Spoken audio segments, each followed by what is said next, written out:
I went to see a top specialist here in New York, actually, who I didn't realize how well-intentioned she was, which she was.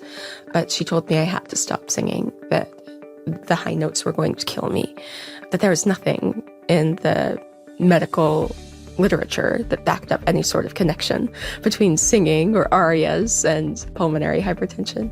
And it made me happy. If I was only going to live a few more years or months because I was diagnosed with a stage 4 case, I was going to be happy, gosh darn it. I was going to do what I loved, and I was not going to be ripped violently from this thing that I had dreamed of doing my whole life. Charity Tillemann-Dick grew up the middle child of 11 children in her family in Denver. When she was 5 years old, her older sister took her to a local opera performance, and she was transported, swept away. Something changed inside of her, and she also knew that she didn't just want to listen. She wanted to become somebody who could create this. That brought her deeper and deeper into music, and eventually becoming a student of music through some quirks of circumstance and maybe the universe guiding her in different ways. She found herself studying in the late part of her teens in Hungary and then beginning to perform all over Europe until a profound moment that rocked her world, rocked her health, and would forever change her life.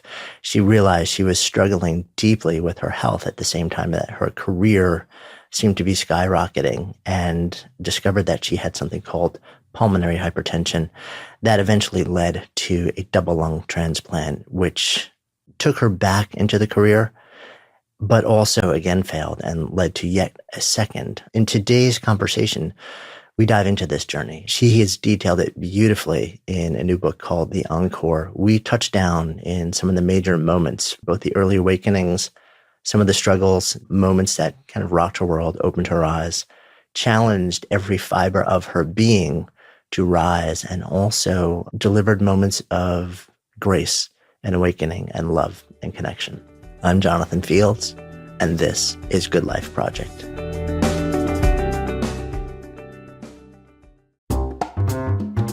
So if you like this podcast, probably a pretty safe bet that you're always on the hunt for other interesting podcasts to listen to. And our partner network, Wondery, actually has some great options to dive into. Great shows like The Simple Show with my friend Tish Oxenrider really is awesome, relevant conversations about how to live well and live simply. One of my new favorites too is Launch with John August. If you have a book in you, or you've ever wondered what it's like to actually take a book from idea to soul to printed behind the scenes, it's really fascinating real-time exploration of that process. And if you're into stuff like true crime series, Dirty John, I admit to completely binge listening to the entire series. So to find them all, just head over to apple.co/Wondery. That's apple.co/Wondery. Or if you're one of those Android folks, head to Wondery.fm. That's Wondery.fm.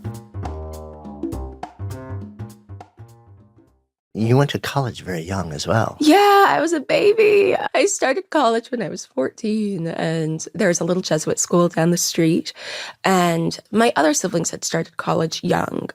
But I think I did feel this need to prove myself. In big families, oftentimes, you're clumped together in sort of mini families within the family. And I was the baby of the first clump. And so I'm number 4 or 5, depending on how you count it. And I really just felt compelled to show that I was as smart and able as my siblings. And so I took the requisite tests, and I enrolled in university nearby, and I took it very seriously. What are your parents thinking at the age of 14? You're like, I'm ready for college. Yeah, they did not think I was. They did not think I was. And they said, "Oh, Charity, that's great." But I really think my mother, who's amazing, but she said, "I really think that you should just start at a regular age," which made me feel even more like they thought less of me than my siblings. And that was what really made me feel, you see, I'm a contrarian. That evidenced itself later in my life too. But when she said that, I really felt that I needed to start college. And so I started studying very intensely for the tests. I'd been working as a journalist for Reuters in the year before. They had a teen news bureau, and I got hooked into that by a friend of a friend, and my writing was pretty good, and so I felt like this was something I could take on. It was harder at that point than anything I had done, but I found it a relief once I got to college that I didn't have to worry about boys, that I didn't have to worry about socializing, that I could just focus on what I was there for, which was to learn.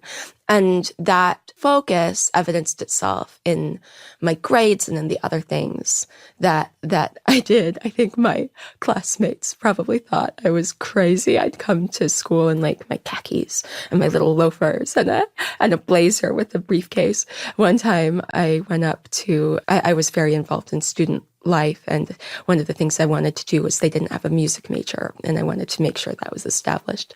And so I was waiting outside the office of the Dean of Student Life, who had heard there were young students wandering around campus, and I was the young student wandering around campus. And I looked a little older than my age, and there was a professor in there going off about these younger students that he had heard about.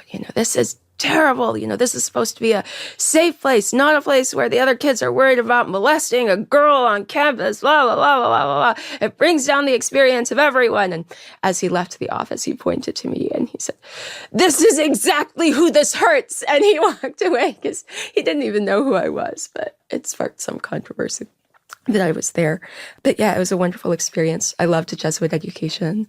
I became very close to my priests, the president of the university, and he became almost like a second father to me. But yeah, I studied politics and economics, and we established a music major by the time I left the school, and a minor as a precursor to that major.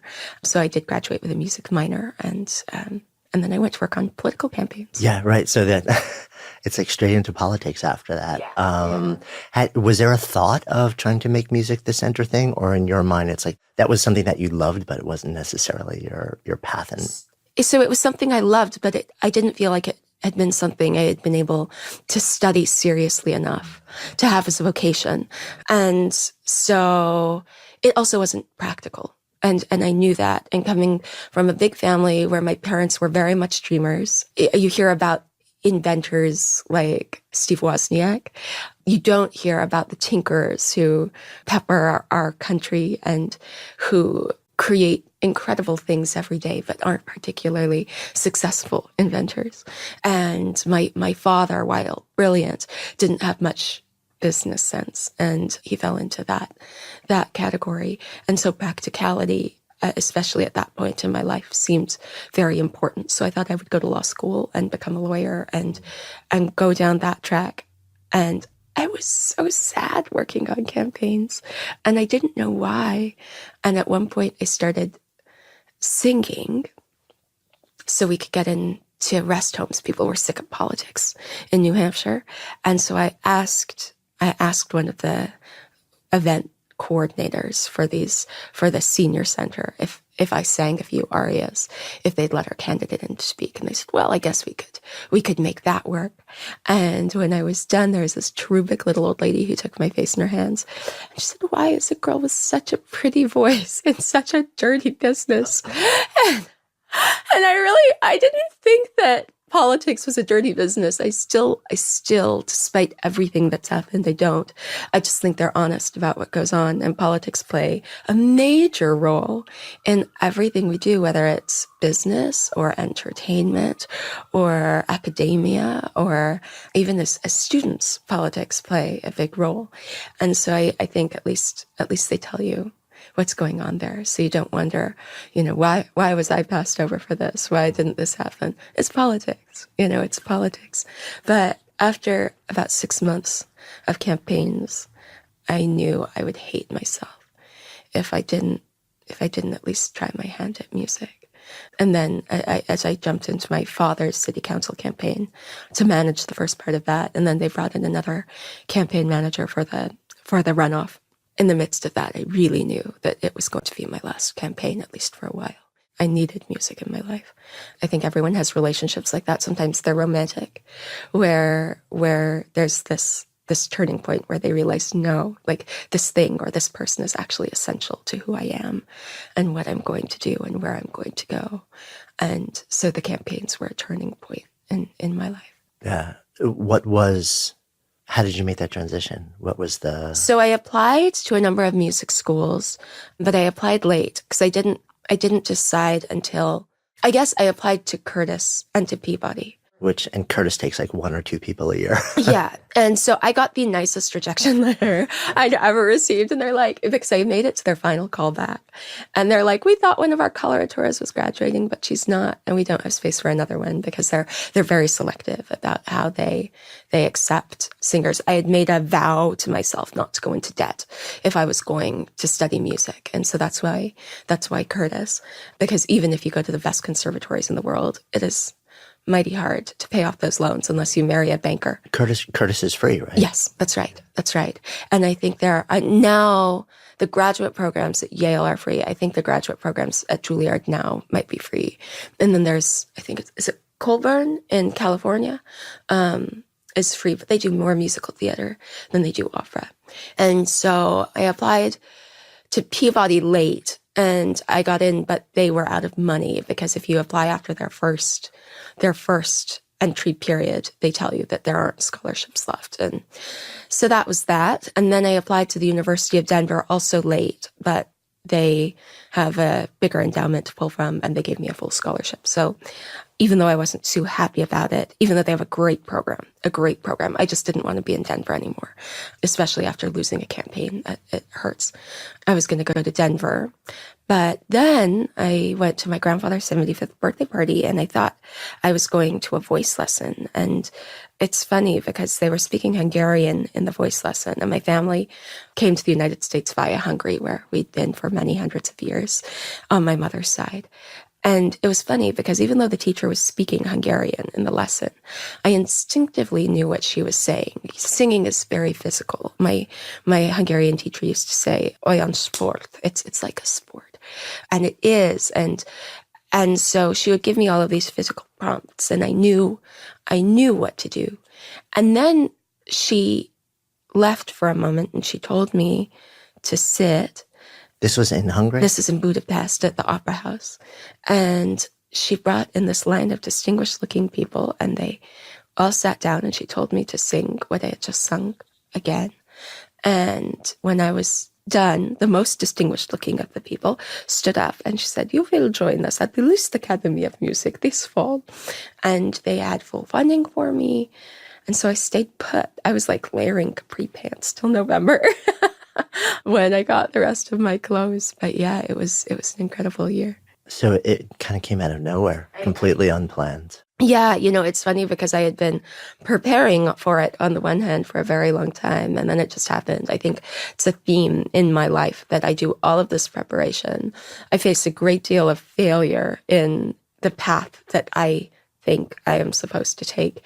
And then these incredible opportunities come out of nowhere and change my life over and over and over again, whether it's in love or in my career now with public speaking or with writing or, on down the list. It's interesting how sometimes we don't anticipate where opportunity will come from. The universe works in That's right. strange ways sometimes. That's right. So you start down this path and you spend then your time finally training, like officially full-time in there, doing this thing that you've yearned to do, and like devote all of your energy to actually learning and training your voice. Yes, Jonathan, it was so dramatic because I was there with kids who had studied for, many of them 12, 14 years. I was the youngest person in the program by about 7 years at the time, because the voice, it should be like a fine wine.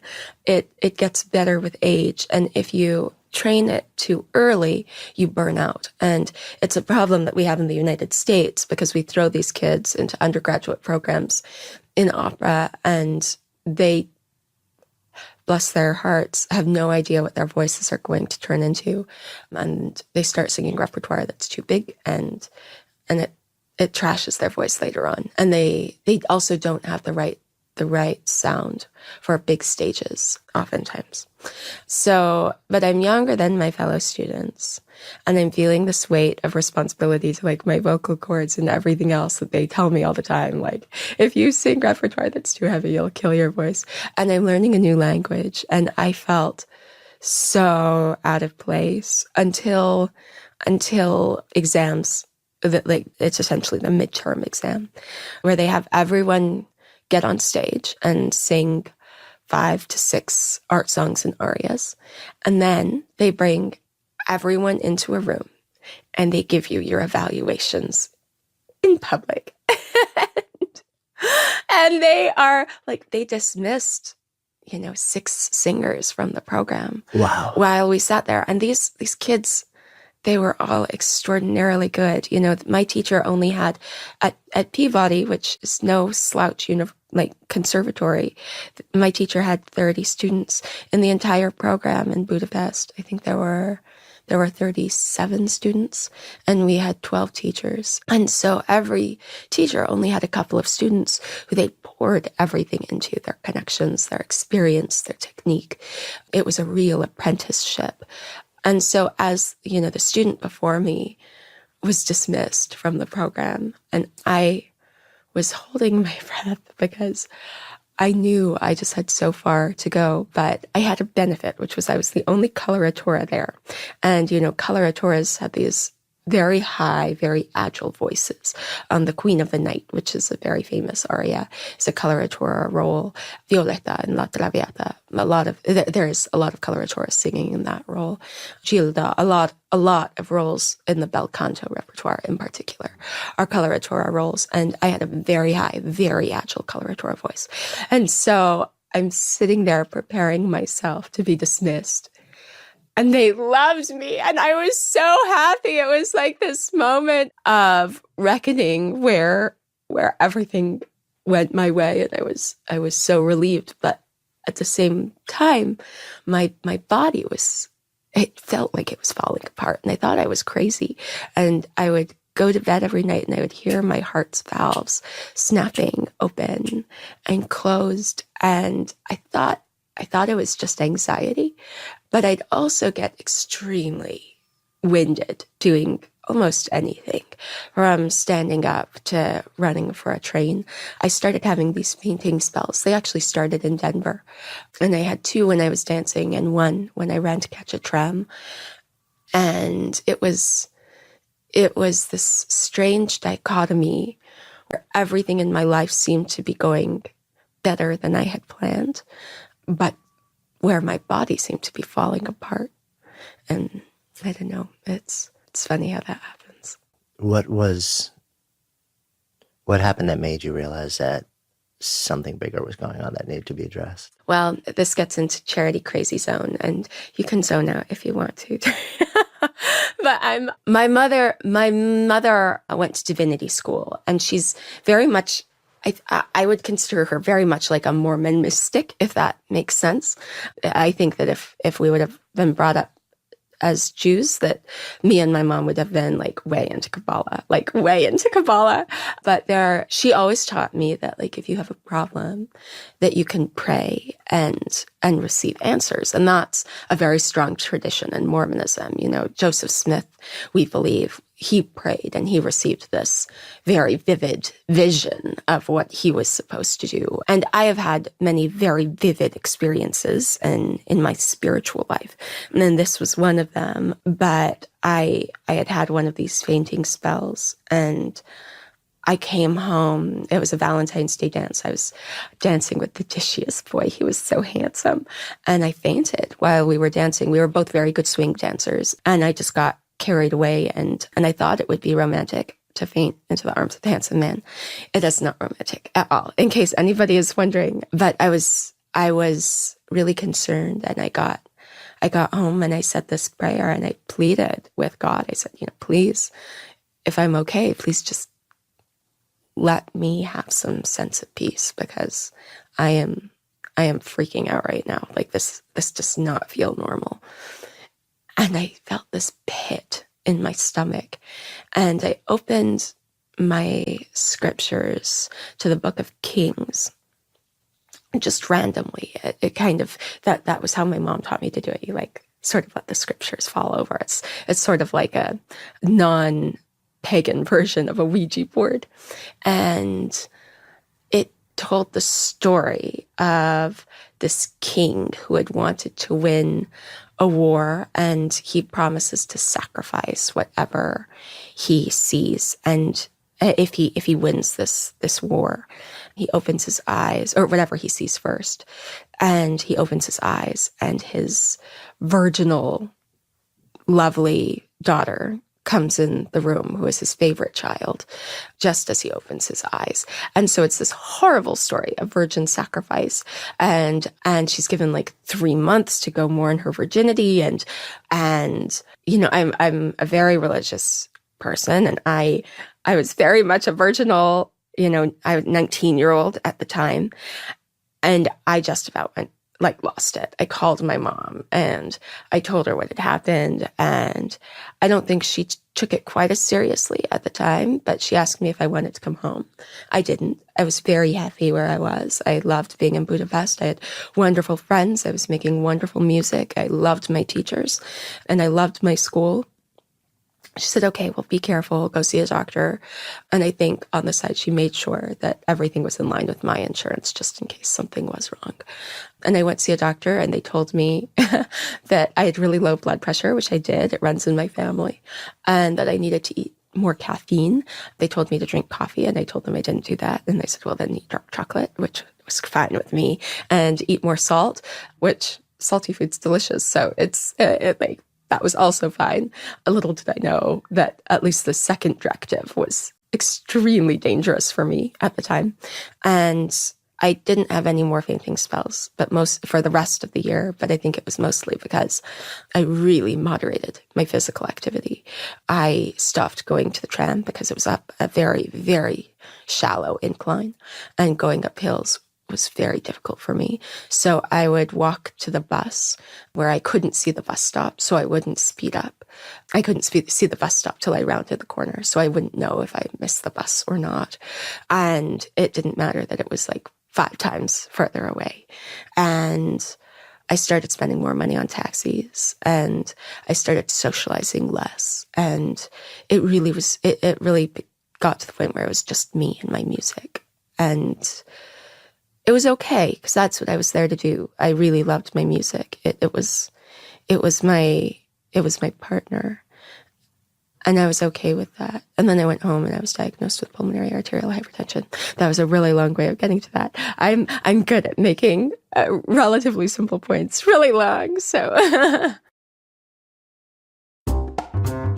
So can I just tell you how much I love audiobooks? Okay, yes, podcasts are great, but I devour knowledge and I don't have time to read the way I used to. So rather than just not reading all the amazing books I want to dive into, I've switched largely to audiobooks, and it's been kind of life-changing, and Audible has been my absolute go-to for audiobooks. They have an insanely huge selection, super easy and intuitive app. You can navigate by chapter, and my favorite feature, you can actually adjust the speed. I listen to most books at 1.5 to 2 times speed, so I listen way faster than I read right now, and I can devour an audiobook in, so much faster than a printed book. And because I listen while I'm on the go, walking outside or exercising, it's amazing how many books I can actually keep up with now. And right now I'm listening to Walter Isaacson's incredible Leonardo da Vinci. It's just an astonishing audiobook read by Alfred Molina. This thing is 624 pages in print. I'd likely never have read the printed book, but I'm flying through the audiobook because it's just so much faster and easier and portable. I also love my friend Mel Robbins' audiobook, The 5-Second Rule. Super fun, awesome read. And right now, as a Good Life Project listener, you can get a free audiobook with a 30-day trial membership. Just go to audible.com/goodlife, download a title free, and start listening. It's that easy. Go to audible.com/goodlife, or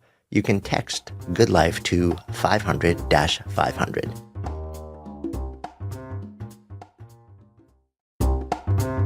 So I love partnering with brands that help make life easier, safer, and more convenient. And Ring is actually a great example of this. They have completely reimagined an age-old technology, the doorbell, by adding in video, audio, and mobile to make things so much better. We've actually got the Ring video doorbell. And what's so cool about it is that when someone rings the front doorbell, you get an instant mobile alert, and then you can see the video on your phone no matter where you are. You can talk to them from your phone, even if you're not home. What's really interesting too, for me, is that even living in an apartment in the city, it's super helpful. So we've learned that you're never really entirely sure who's going to end up at your door. When our daughter is home alone and she does things like order food, we can actually monitor what's happening, and that makes us feel better. And what's also cool is that if you're waiting for a delivery or something and you're out, you'll know when it arrives, and you can even speak to the delivery person if you want and let them know, like where to leave it if there's somewhere specific. And for homeowners, they've got a very cool new offering, the Ring Floodlight Cam, that bundles a motion-controlled floodlight and camera, so you can see exactly what's going on outside your home, even in the dark, even when you're far away, and you can see and speak to anyone you see and even trigger an alarm if you want. This is just a smart reimagining of something we all use every day to help make our lives safer, easier, and just plain better. And as a Good Life Project listener, you can save up to $150 off a Ring security kit when you go to ring.com/goodlife. Ring.com/goodlife. That's ring.com/goodlife. So tell me what pH is. So I was diagnosed with pulmonary arterial hypertension, which is a thickening in the endothelial lining of the lung, or the blood vessels of the lung, which makes it difficult to absorb oxygen properly. And it causes what I affectionately call the reverse Grinch effect. My heart was 3.5 times too big when I was diagnosed. Physical activity becomes increasingly difficult, and usually in 2 to 5 years, certainly without treatment, but even with treatment. I think when I was diagnosed, it was something like 70% of patients die. And so it's very operatic. It's very operatic. I went to see a top specialist here in New York, actually, who I didn't realize how well-intentioned she was, which she was. But she told me I had to stop singing, that the high notes were going to kill me.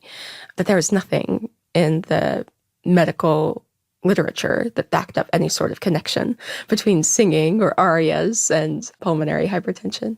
And it made me happy. If I was only going to live a few more years or months because I was diagnosed with a stage 4 case, I was going to be happy, gosh darn it. I was going to do what I loved, and I was not going to be ripped violently from this thing that I had dreamed of doing my whole life. And I went to see a couple of more doctors. And then I found Greta Gerges at Johns Hopkins Hospital, who was running a trial at the time, which made things easier with insurance. But because having a critical illness can easily bankrupt a family. I think he got me as a patient. He understood that he could trust me. One of the hardest things is every time I went to the doctor, they'd ask me about my sex life, and I'd be sitting there flanked by my mother and my father. And it didn't matter that I didn't have any history, because the doctors, they never believed me. Never. Before Dr. Gerges, I once had a doctor go into the hall, scream at my parents that they couldn't be in the room because they insisted they needed to be in the room when I was having these interviews, because I obviously didn't feel open enough and comfortable enough around my parents to tell him about my sexual history, because there was no way that I didn't have a sexual history at that point. And finally he sent me in alone with a nurse, and I was like, yeah, no, I really don't have anything to tell you about. And Dr. Gerges, he asked me one question, and I answered it, and he knew he could trust me. And he said, if that situation changes, just talk to me or talk to my nurse beforehand, and we'll make sure that you have what you need, that so you're safe. But, there's this whole conversation going on right now about trusting women. And it's true. It doesn't matter what we're talking about, especially when it comes to sex. I think we don't trust women. We don't trust what they say. We don't trust their decision-making process. We don't trust that they're acting in their own and others' best interests. And in medicine, it's often the same way, but I was very grateful I found a doctor who did trust me. And so I enrolled in Peabody, after all, And I started receiving my treatment in Baltimore. So the approach was, let me take whatever treatment is available to me. And at the same time, I'm going to just keep pursuing this thing that I love and we'll see what happens. I was going to sing, gosh darn it. And I was hoping this trial would be successful for this first 6 months or for the first 3 months. We seemed to be making progress. It was probably the placebo effect because after those first 3 months, the progress dropped off very rapidly. And over Thanksgiving, I really did not feel well. And I went to the doctors. They have to diagnose pulmonary hypertension, they have to do a surgery. It's a small surgery. It's a catheterization where they slither this tube through your jugular to your right ventricle, the right ventricle of your heart, and through the right ventricle of your heart into your lung.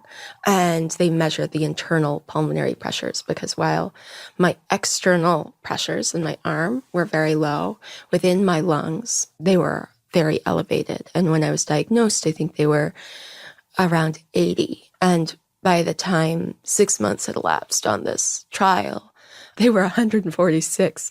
And they're supposed to be between 15 and 25. So it was a big difference. You know, I'm all diva in everything I do. I do it big. So I had to go on this big gun drug for pulmonary hypertension, which is administered through a pump, which weighs about 5 kilos.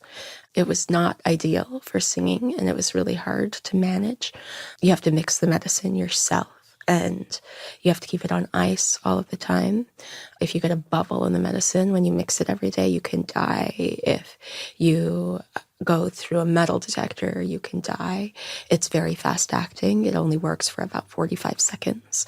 The side effects are awful. You're covered in a hive-like rash all of the time. It makes everything taste like metal when you chew.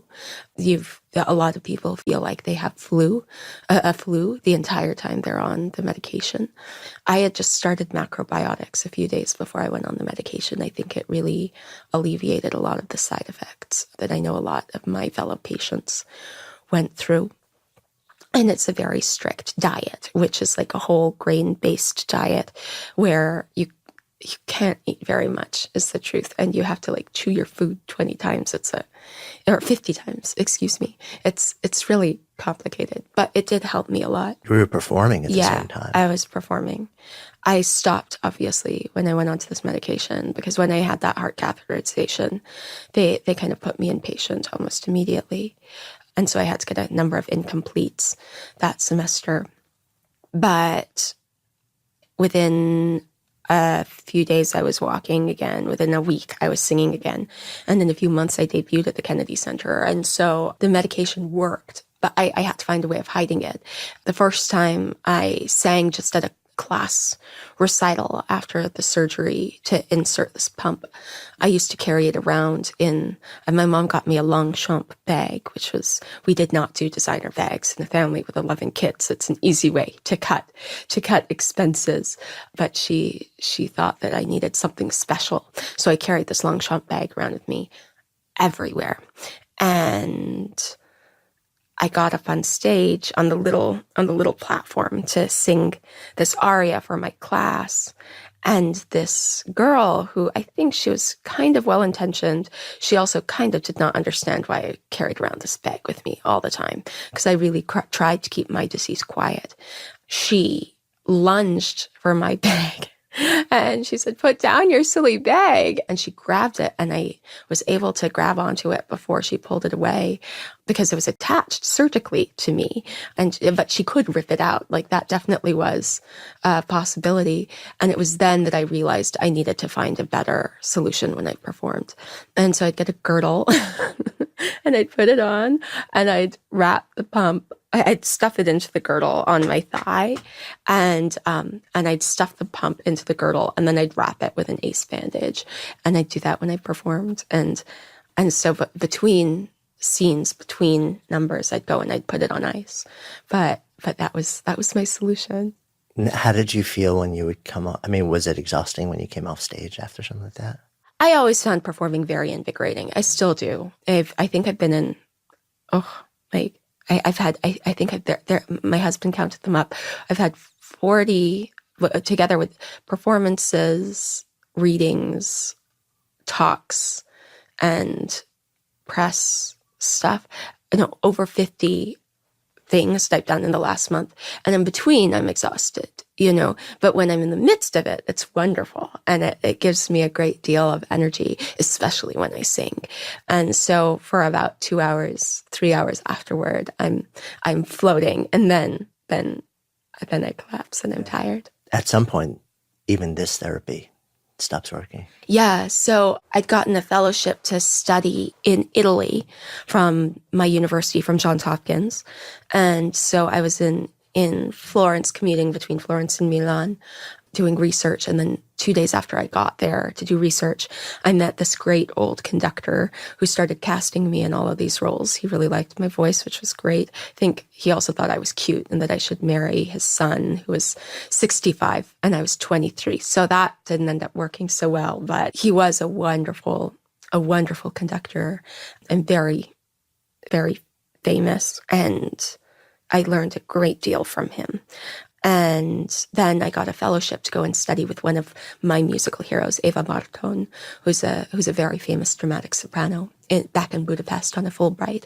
And so I was commuting between Italy and Hungary, and I had, performances all over Europe and in Israel too. And life was really good, complicated, but kind of like a comic opera, but wonderful. And then my grandfather was diagnosed with cancer late in 2008, and we were very close. He was kind of this epic figure in my family's life and sort of in history. He was a Holocaust survivor. He studied economics and he taught, and then he ran for Congress, and he was the only Holocaust survivor ever to serve in the U.S. Congress, and he was there for almost 30 years. And when he passed away, he was the chairman of the House Foreign Relations Committee.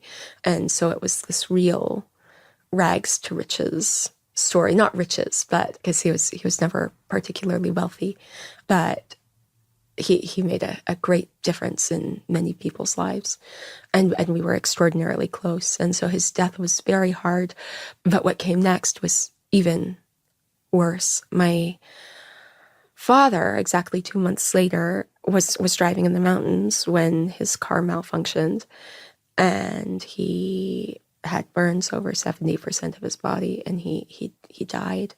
And his death really precipitated my medical decline. I came back to the States. I hadn't been back to Colorado for years and years and years. The altitude exacerbated my symptoms, but I had to go back and say goodbye. But within a few weeks, I was showing signs of right heart failure, and I left knowing that I'd probably never see my home again. It wasn't all bad, like everything that happened in the wake of my father's and grandfather's deaths. Me and actually my two younger siblings, we all fell in love with the people who are now our spouses at that time. And I think you really sort of figure out who in your life is going to be there in hard times and in the easy ones when you face loss. I had met my husband 2 years earlier on a political campaign that my sister and I just went out to volunteer for the weekend on. And he was lovely. He just was the loveliest man. I joked that we were going to create a Facebook page, like women who are willing to have Yoni Daron's babies. He was just the nicest man. And I wanted to set him up with every girl I knew who was more Jewish than I was, who was lovely. And I finally had that opportunity at a 4th of July party because he had broken up with his girlfriend, and I knew the perfect girl for him, and it was so exciting. And they were going to fall in love, and they were going to get married, and they were going to have babies. It was going to be wonderful, and I was going to have orchestrated it all. Little did I know that the girl who he would end up with would be me. The girl who I wanted to set him up with didn't come, and the boy I invited as my date came with his own date. And so Yoni was there, which was very convenient because it made it much less embarrassing. And near the end of the night, this drunk old lady came up to me and she was like, "Is that your boyfriend?" And I was like, "No, but any young lady who has the pleasure of being his girlfriend would be lucky to have the job. And I just felt like I was being very magnanimous, But I did feel that way, but I did not feel like I would be that person. And Yoni looked at me and he said, really? And I was like, yes. And he said, would you feel that way about yourself? And I was like, ha, ha, ha, ha, let's change the subject. But very, very quickly, something just happened, and nothing happened that night. And then he came the next morning and he waited for me at the airport for 3 hours, which, if I would not have been awake all night thinking about him, would have been the creepiest thing in the world. And I have had boys do things like that, where I was just like, you really shouldn't have. Like, no, really, you shouldn't have. But I loved him. I know that's so ridiculous to say, but I loved him. I'd never been in love before. But nothing happened again. And then he called me every day for the month and a half that I was at this music festival in Israel. And somehow he convinced me to come and visit him and his parents on Long Island. And he was late to pick me up at the airport. I almost got back onto the plane and went down to DC, but I didn't. And that night we kissed for the first time and I threw up. It was awful, but it was so funny. I thought it was worth the story. I knew I'd never see him again, but then the relationship stuck. We've been together for almost 10 years now. He's a sucker for punishment, but we're pretty happy most of the time. So when I'm not dying, we're pretty happy. So tell me what else was going on around then, because you come home, you meet him, and that is a wonderful thing that happens at the same time. Yeah, so I'm dying at the same time, which isn't so fun. And within a year, I desperately need a lung transplant. I do not want one. But I get to this impasse where Dr. Kurgis tells me, like, you either need a transplant or you're going to die. And I have another one of these sort of spiritual realizations that he's right. And so I go on the wait list. And I'm going to go to Cleveland to wait for the lungs. The average wait at that point was about 1,000 days. And we got a call the next morning. They just changed the scoring system. So you got organs instead of organs being allocated by how long you've been waiting. Organs for lungs, they're allocated on the basis of how sick patients are. And I was very, very sick, whether I realized it or not. And so I was not very happy about this development, but I was rushed to Cleveland. My family tried to get there in time. My sister came with me on the medevac, but my mother wasn't there and the rest of my family wasn't there. So I didn't get to say goodbye to most of my family. And when I went into surgery, it was a 13.5-hour surgery. I was on every form of life support available. 40 pints of blood were infused into my body. And when my surgeon finally emerged from the operating room, he told my poor mother that it was too late, that it was unlikely I would survive. My chest was left open for 2 weeks, and you could see my oversized heart beating inside. I had an infection that ravaged my skin. But 34 days later, I woke up. I couldn't walk or talk or eat. I couldn't move. I couldn't even breathe. I certainly couldn't sing.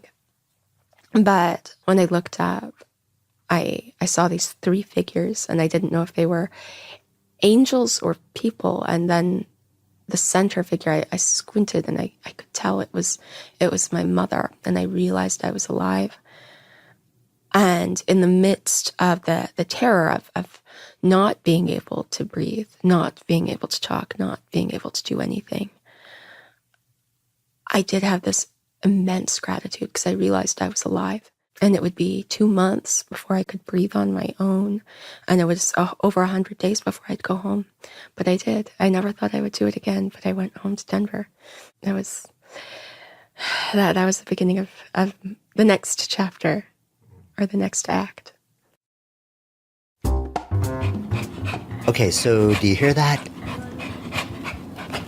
That's the sound of Dora the dog losing her mind with excitement over her new toys from our friends at BarkBox. Dora's a pretty regular visitor in our home, so every time she comes over, she pretty much fills the place with love. So It was so much fun to get an awesome box of toys and snacks from BarkBox to share with her. And I got to tell you, if dogs could giggle, I'm pretty sure that's what she was doing. So when BarkBox reached out to us, I was super excited because not only do I love animals, but I also know that they create things that delight dogs, and they help dogs who don't have a human to call their own by supporting shelters and rescues and nonprofits that help dogs find homes. So how does it all work? Well, once a month, they deliver a box stuffed with 4 to 6 all-natural treats and super fun doggy toys curated around a fun theme.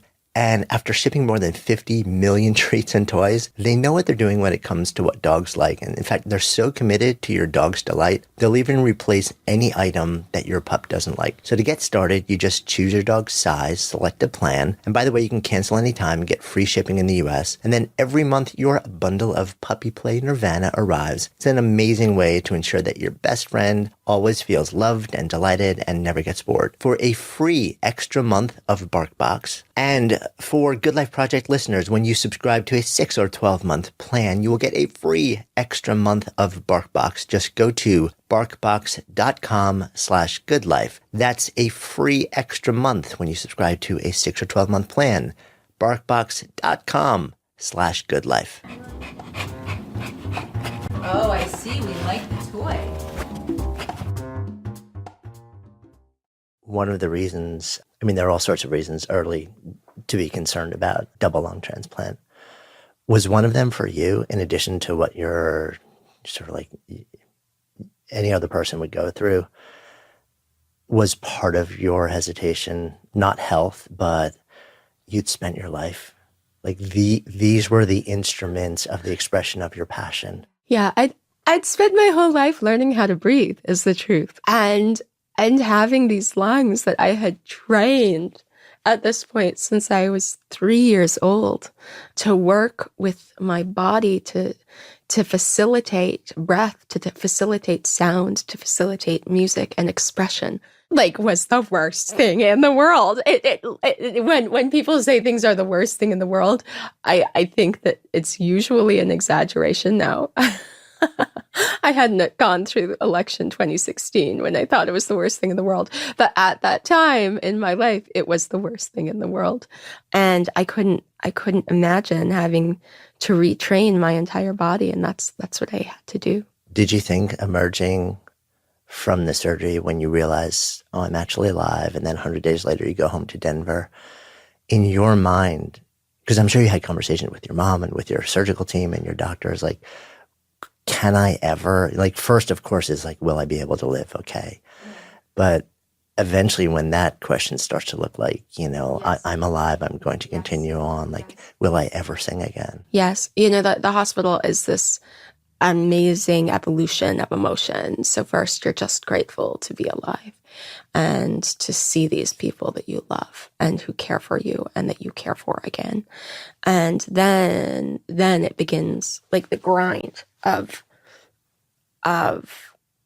staying alive continues. And you realize you're a part of that path. And it's really hard. And then you realize at some point I am going to go home and I am going to have to find myself and my life again. I'm not going to have this whole cast of characters of nurses and doctors and techs and respiratory therapists and physical therapists and occupational therapists and janitors and cooks and administrators, looking out for me. I'm going to be doing this on my own. And I need to figure out what that path is going to look like. And about 3 weeks before I went home, maybe 2 weeks before I went home, and I could finally speak again, which was, gosh, as you can tell, I like to talk. And not being able to talk for months at a time was extraordinarily challenging. But the idea of not being able to sing in certain respects was even more frightening than not being able to talk. And I had had a tube going down my throat for months because I was on a respirator. And I asked the nurse who was on call, who I'd become friendly with, if I would be able to sing in the same way. And she said, and she said, do you really want to know the answer? And I said, yes, I need to be able to mentally and emotionally prepare for this. And she said, people don't sound the same after they've been on a respirator. You know, it messes with your vocal cords. You know, if you had those tubes, those breathing tubes going down your throat first, and then, you know, if you had to have a tracheotomy afterwards, it just won't be the same. I think that was the hardest moment of that entire hospital stay. And there were some really bleak moments. But the idea that everything that I had worked for was for naught, in a way. You know, my whole life had been about music and about making music and bringing music into the world. And I really felt like I had this voice that was made to sing. And the idea that that was destroyed was devastating. Nonetheless, about 3 weeks after I got home, I decided that I was going to try and sing. I had this kind of traumatic experience around a reality TV show, but that's another story. And I decided that this was kind of going to be my way of healing from that whole experience. And I started to sing Smile by Charlie Chaplin, made famous by Nat King Cole. And the words are just, you know, smile when your heart is aching. I don't know how many. Can I quote it on the show? I don't know. Oh, good. Smile when your heart is aching. Smile when your heart is breaking. When there are clouds in the sky, you'll get by. I think everybody knows the song. It's a great song. And I had this wisp of a voice. It was tiny. It was totally different from this big, booming sound that I had become so accustomed to creating, that I started practicing every day. And I went from being able to barely get through a single song, breathing every other word, to singing for a whole minute, to singing for 2, to singing for 4. And I'd double my time about every 3 days that I was singing, double the amount of time. And then my mom agreed to a performance without me knowing it. I thought I would wait a year before I'd perform. And she agreed to a performance, I think it was 3 months after I got home from the hospital, which seemed really soon. Maybe it was 4 months after I got home from the hospital. Nonetheless, it seemed really, really soon. And I got there and I went back to my teacher first. And when I got there, I thought it was for my doctors, but there were over 1,000 people there, and there were some journalists in the audience. And while it wasn't the best singing of my entire life, I don't think I'd ever felt more proud of a performance. And it went really well. Like, the audience went crazy. They loved it.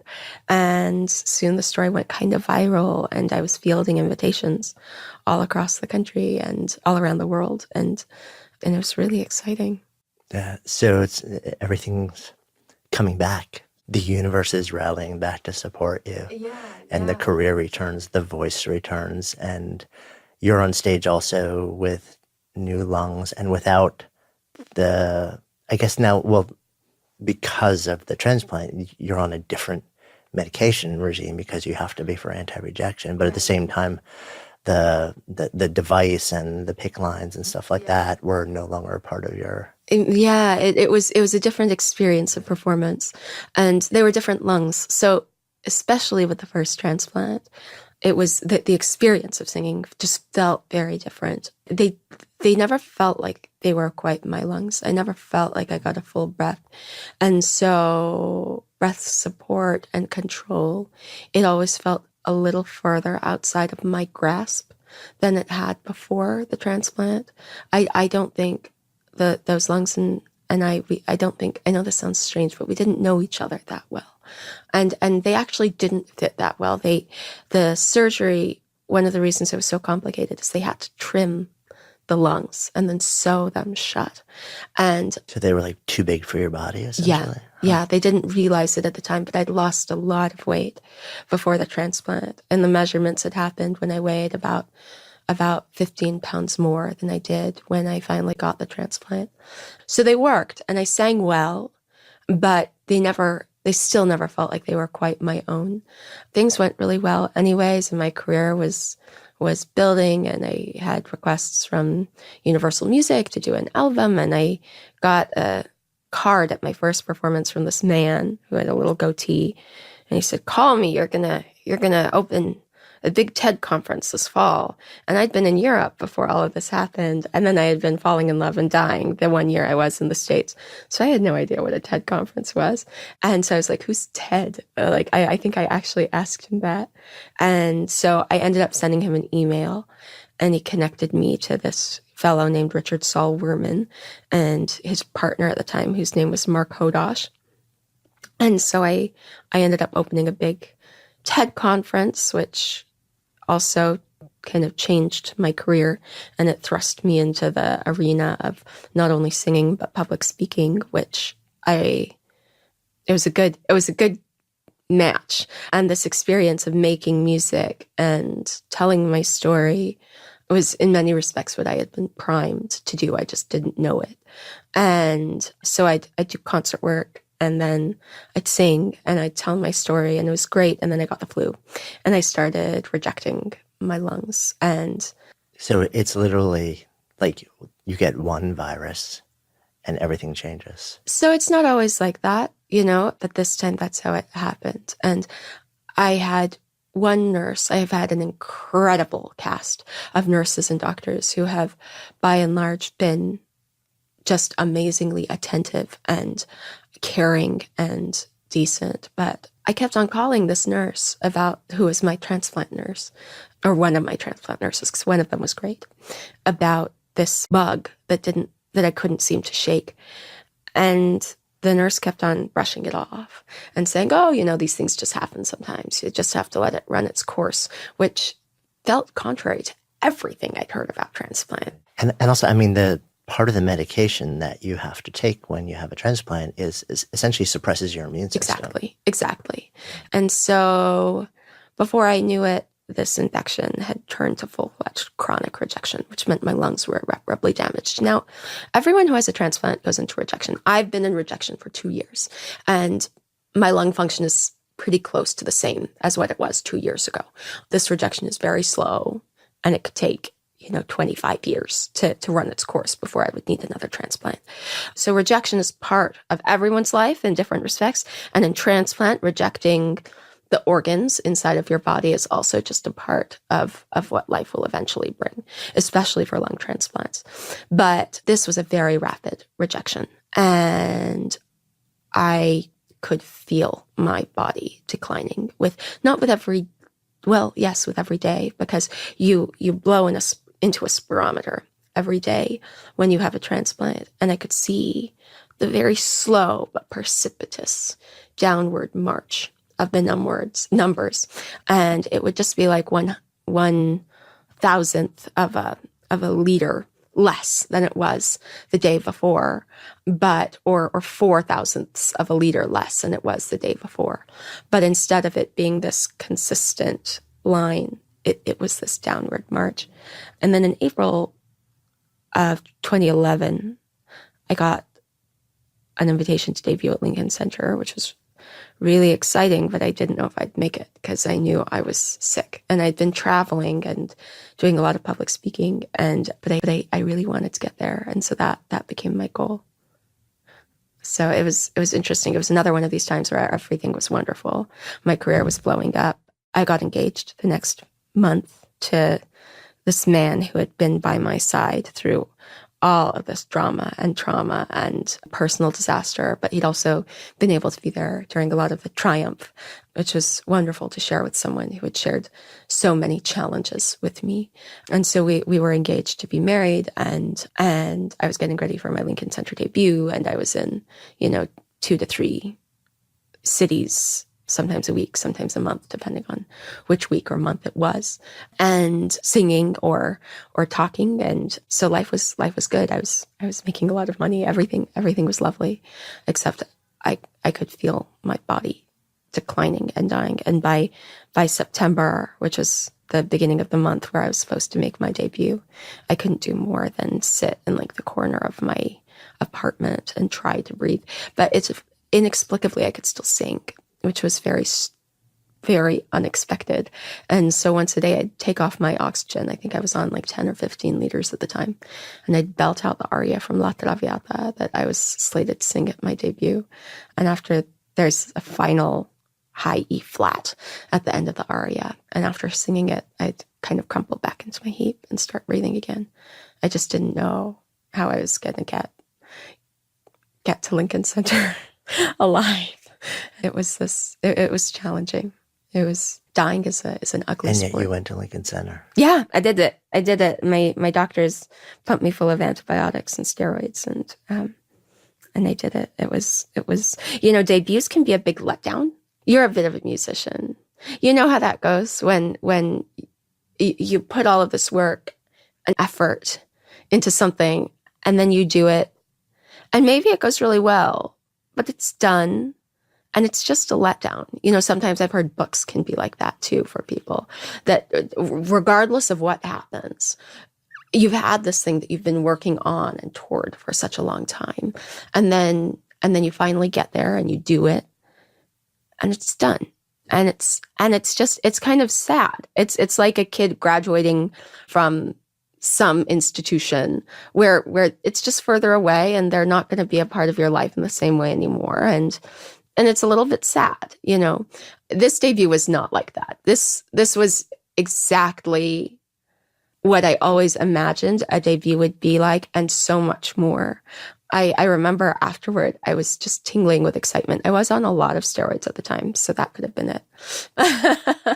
But yeah, it was a wonderful moment. But then I was dying really soon again, and I walked down the aisle later that week. And so I was married, but it was hard. Workplaces are not particularly accommodating of sickness in homes. If that family medical leave doesn't kick in for 6 months, and my husband was just starting a new job, which was very challenging at the time because his colleagues didn't know him well enough to feel a great deal of compassion for what we were going through. So he was working very long hours. He'd take me to the living room and put me on the couch and make me breakfast and prepare my lunch and put on my oxygen and leave at 7 a.m. And then oftentimes he'd get back at 10 and 11 o'clock at night, and he'd make sure I ate dinner, and then he'd take me to our bedroom and he'd put on my pajamas for me because I couldn't do it for myself. It was a very lonely time waiting for a transplant because you don't know whether you're preparing to live or die. I think it's always easier when we have some expectation of what the end of the path looks like. It was I guess dying is something we all have to do, but dying early or going through the process of dying early does feel particularly cruel. So from there, you're still here and we're talking. Yeah, so I got another transplant. They pumped me full of drugs in the hospital. On Christmas Eve, I went into the hospital, and I hallucinated so much. For a young lady who never drank and never did any drugs. I have done so many drugs now. I've done them all. When they're talking about all the opioids and the opioid crisis, it's hard for me to relate to because I hate being on opioids. Hate it so much, and I got off of them as quickly as I could. But I've done everything. I've done fentanyl, I've done oxycodone, OxyContin, all of the oxys, all of the Vicodin. I've done everything, but because my doctors needed me, and it's funny because I hallucinated a lot in the hospital. And so one day everyone was from Star Wars. My little sister was a baby Ewok. And one day I thought I was in the CEO of the hospital's house with him and his wife doing a big fundraiser. And for some reason I was lying on their kitchen table, and there were just one hallucination after another. And then there would be these moments of clarity.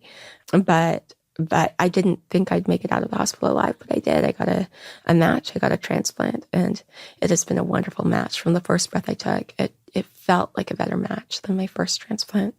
So I feel very, very, very fortunate. Yeah. And did you feel, and coming out of that, did you wonder again whether you would sing? No. I knew I would sing. I knew I would sing. I knew I would breathe. I knew I would live.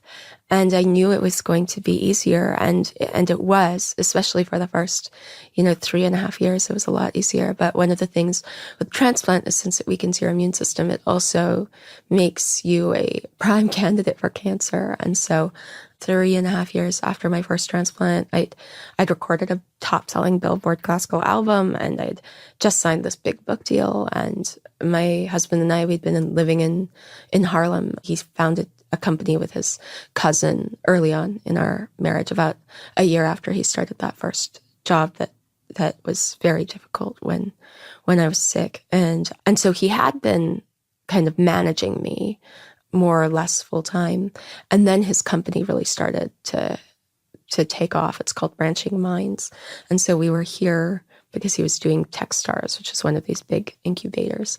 And we got home in that fall. I had a freckle. You have to keep really close track of your skin and your body when you've had a transplant. And the freckle started to change. So I went to my dermatologist, who did a biopsy. And in the time it took to conduct the biopsy and do everything else, the freckle turned to the size of a kumquat in the middle of my forehead. And they removed it. But I love eyebrows. I think eyebrows are the most important things on a face. And it destroyed my right eyebrow. And I thought it was the worst thing. And it was very, very traumatic. And then in January, I felt like a pin. At first I felt pain, and then I felt like a pinhead in my jaw hinge. And in 2 weeks, it grew to the size of my fist. And the cancer had metastasized to my parotid gland. So that needed to be removed, and my facial nerve needed to be cut. And so it was this whole new process of coming to know myself and understand who we are and what we value and how we identify as women, because beauty is so much a part of what we are brought up to be. And to have my physical presence changed so quickly, it felt like going through the aging process in a matter of months instead of over decades and decades and decades of time. It is hard to be a woman. It's really hard to be a woman sometimes. But I will say that this experience has brought me to this place of peace and understanding. And I realized that the people who I wouldn't want in my life anyways aren't as interested in being in my life. And the people who I would want in my life are, I think, might find it easier to connect with me than they did when I looked like a pageant queen. And so it's been a very interesting process. And this year we had the book, and so I've been traveling the country with that of late, and I debuted it at Symphony Hall this fall. But yeah, life's a crazy journey. It's a crazy journey. And in the middle of that, there was also a moment where you took the stage with the daughter of the woman who donated your lungs. That was just a few weeks ago, actually. So about a year after my second transplant, I met the young woman who I am alive because of. And it's a complicated family story. Life is rarely simple, and neither is death. And so, but I was able to connect with her. And then in August of, not this year, but last year, I was able to connect with her two other children who had been adopted by a wonderful family in Ohio. And then this past fall, because her daughter's names are Esperanza, which is hope in Spanish, and her other daughter is Eden Faith. And so it's faith, hope, and charity, which is kind of ridiculous and fabulous and wonderful. That they both have beautiful voices, but Esperanza and I have been singing together for a while, but we'd never performed. And so this fall we were able to take the stage and to sing together. And Esperanza she was never able to know her mother very well. Her parents divorced when she was about 3 years old. But it's been this, I think, really healing experience for both of us, because my first transplant, I definitely felt the weight of the passing of the person whose lungs I had and the sorrow of their family. And the second time, I just felt this immense sense of gratitude. And so to be able to connect with the family of my donor in such a real way, where we are able to be part of one another's lives. I went to Esperanza's wedding, and she just had her first baby this past year. And to be able to see Eden and her brother Odin grow up and to get to know their family and to be a part of their lives, I think it's been very healing for all of us. And certainly it has for me.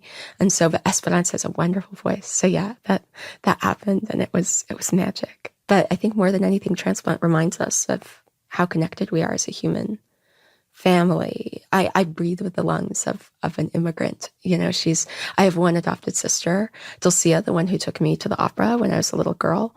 She's from Honduras, and they were in our congregation growing up. And my donor is also from Honduras, and she was an American citizen because she married an American. But it knows transplant knows no race or creed or color. On the inside, we are matched because of our genetic similarities to people who seem on the outside totally different from ourselves. And I'm now connected to these people with totally different lives and beliefs than I do. Esperanza's an evangelical Christian who's kind of not, politics aren't her thing. And Eden and Odin's family, their political beliefs are different than my own. But I think we all believe in our responsibility to one another as members of the same human race, and so it's been a really wonderful thing for me to get to know them. So as we sit here, this conversation is part of the Good Life Project. So if I offer the phrase out, to live a good life, what comes up? For me, living a good life, it's about creation. It's about making things. It's whether it's sound or beauty or wonder, whether it's family or children. I think to create is our birthright, and I don't think to create is our birthright. To create is our birthright, and it's contingent upon each of us to find what exactly it is we're supposed to create. My mom created 11 babies. And that was her great act of creation. I create sound and music and stories. And we each have something to offer and something to give and something to leave behind to make the world a little bit better. And so to me, that's what it's about. Thank you. Thank you. Hey, thanks so much for listening. And thanks also to our fantastic sponsors who help make this show possible. You can check them out in the links we've included in today's show notes. And while you're at it, be sure to click on the subscribe button in your listening app so you never miss an episode, and then share the Good Life Project love with friends. Because when ideas become conversations that lead to action, that's when real change takes hold. See you next time.